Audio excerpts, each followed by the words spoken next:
بسم اللہ الرحمن الرحیم۔ السلام علیکم، ویلکم ٹو دی چینل۔ یہاں پہ آپ کی خدمت میں پیش کی جاتی ہیں مختلف قسم کی ہارر، دلچسپ، عجیب و غریب واقعات پر مشتمل ڈراؤنی اور بہت ہی مزیدار سٹوریز۔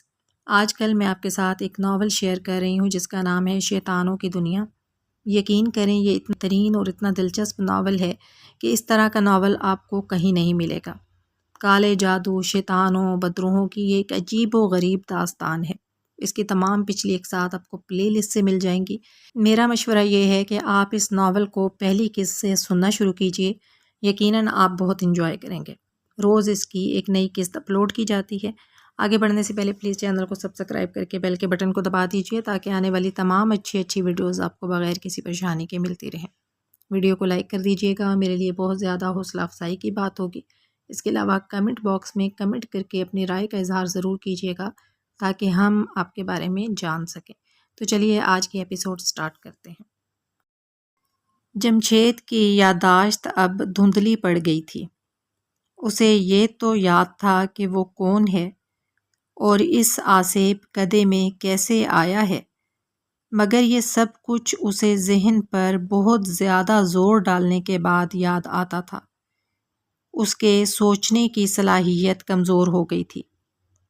اس کے دل و دماغ پر ایک ہی خیال غالب تھا کہ وہ شیوانی بدرو کے حکم کا پابند ہے اور اسے وہی کرنا ہے جو شیوانی اسے کہے گی۔ وہ تابوت میں ایک زندہ لاش کی طرح بالکل سیدھا لیٹا تھا۔ آسیب زدہ بوسیدہ اور نیم تاریک کمرے کی چھت کے ساتھ جالے ہی جالے لٹک رہے تھے۔ اس نے ایک لمحے کے لیے اٹھ کر کمرے کا جائزہ لینا چاہا، مگر وہ تابوت میں سے نہ اٹھ سکا۔ تابوت نے اسے جیسے جکڑ لیا تھا۔ وہ اسی طرح لیٹا چھت کے جالوں کو تکتا رہا۔ وقت کا احساس ہی ختم ہو گیا تھا۔ وقت جیسے چلتے چلتے ایک جگہ رک گیا تھا، ساکت ہو گیا تھا۔ جمشید کی وہ حس بھی ساکت ہو گئی تھی جو وقت کے گزرنے کو محسوس کرتی ہے اور انسان کو انتظار کی کوفت ہوتی ہے۔ جمشید کو کسی طرح کی کوفت محسوس نہیں ہو رہی تھی۔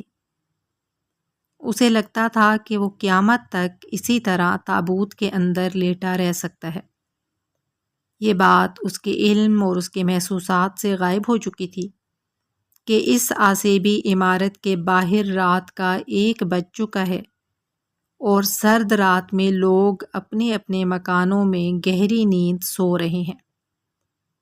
شہر کون سا تھا یہ ابھی ہم آپ کو نہیں بتائیں گے، صرف اتنا بتائے دیتے ہیں کہ یہ شہر پاکستان کے ایک دور دراز علاقے میں واقع تھا۔ چھوٹا سا شہر تھا اور یہاں ہندو برہمنوں کی بھی چھوٹی سی آبادی تھی۔ اس آبادی میں ہندوؤں کا ایک اپنا چھوٹا سا مندر بھی تھا۔ کل صبح اس مندر کے پجاری کی بیٹی کملا کی شادی ہونے والی تھی۔ پجاری کے چھوٹے سے گھر میں دلہن کملا کی ماتا اور دوسری 2-4 عورتیں اپنے بھگوان کی مورتی کے آگے بھجن گا رہے تھے۔ دلہن کملا چھوٹے سے کمرے میں پلنگ پر اپنی ہندو سہیلیوں کے ساتھ شرم و حیا سے سر جھکائے بیٹھی تھی۔ سہیلیاں اسے چھیڑ رہی تھیں اور وہ شرما بھی رہی تھی اور زیر لب مسکرا بھی رہی تھی۔ ویران آسیب زدہ کھنڈر نما عمارت کے نیم تاریک تہہ خانے میں جمشید ایک سحر زدہ انسان کی طرح تابوت میں سیدھا لیٹا چھت کو ٹکٹکی باندھے دیکھ رہا تھا۔ اتنے میں اسے قدموں کی آہٹ سنائی دی اور دوسرے لمحے شیوانی اپنی ڈراؤنی شکل کے ساتھ تابوت کے پاس آ کر کھڑی ہو گئی۔ اس نے اپنا ہاتھ بڑھایا اور کہا، تابوت سے نکل آؤ۔ جمشید شیوانی کا ہاتھ تھام کر تابوت سے باہر آ گیا۔ شیوانی اسے اپنے ساتھ لے کر ایک تاریک راہداری میں سے گزرنے لگی۔ جہاں راہداری ختم ہوتی تھی وہاں ایک دیوار آ گئی۔ شیوانی نے جمشید کو دیوار کے پاس کھڑا کر دیا اور اپنے ڈراؤنے سیاہ چہرے پر پڑے ہوئے خون کے دھبوں پر ہاتھ پھیر کر اپنا خون آلود ہاتھ جمشید کے چہرے پر پھیر دیا۔ جمشید کو اپنے اندر گرم لہریں دوڑتی محسوس ہونے لگیں۔ اسے ایسا محسوس ہوا جیسے وہ اپنے پورے جسم کے ساتھ شیوانی بدرو کے جسم میں داخل ہو گیا ہے۔ اسے اپنے وجود کا احساس تک ختم ہو گیا۔ شیوانی بولی، میں نے اپنی آسیبی شکتی تمہارے اندر ڈال دی ہے۔ تم مندر کے پجاری کے گھر جاؤ گے۔ پجاری کی بیٹی کملا کل دلہن بننے والی ہے۔ تم اسے اپنے ساتھ لے کر یہاں آ جاؤ گے۔ میں تمہارا انتظار کروں گی اسی جگہ۔ جمشید کے ہونٹوں سے اپنے آپ ایک جملہ نکل گیا۔ اس سے اپنی آواز بھی نہ پہچانی گئی۔ اس کی آواز بدل چکی تھی۔ اس نے کہا، میں کون سا روپ دھار کر اس کے پاس جاؤں گا؟ پجاری کے مکان کے پاس پہنچ کر تم اپنے آپ اس روپ میں آ جاؤ گے جس روپ کی تمہیں اس وقت ضرورت ہوگی۔ میں تمہاری نگرانی کروں گی۔ شیوانی نے دیوار کی جانب اپنے ہاتھ کا اشارہ کیا۔ اس کے ہاتھ کے اشارے کے ساتھ ہی دیوار میں ایک طاق نمودار ہو گیا۔